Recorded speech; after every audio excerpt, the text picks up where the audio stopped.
Les députés ont eu à voter 4 textes qui leur ont été proposés par le gouvernement. Ces 4 textes, tous sont relatifs à l'aviation civile. En fait, c'est une ratification, c'est-à-dire qu'aujourd'hui, en votant ces 4 textes, on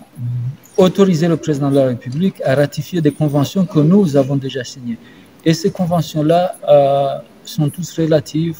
à la protection des vies humaines, protection des biens, concourir à renforcer la sécurité, à renforcer la lutte contre le terrorisme, contre des actes terroristes, mais aussi une des conventions très importantes qui nous permet d'être parmi pratiquement tous les autres pays du monde à ratifier une convention qui interdit à tout État d'abattre, d'utiliser des armes contre des avions civils.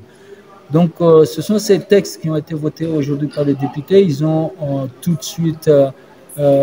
vu l'importance de ces textes-là pour la préservation des vies humaines, pour la protection de l'aviation civile, qui nous permet tous de voyager en toute tranquillité, en toute sécurité, et donc permettre le développement des échanges, la coopération entre les pays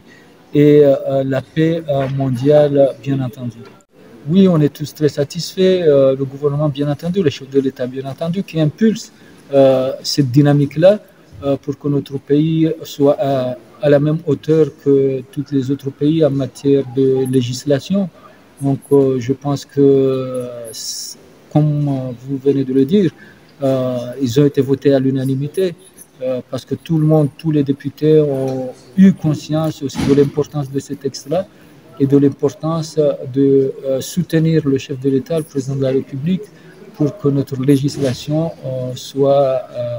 tout à fait alignée sur les autres pays en matière de sécurité de la navigation, de la protection des droits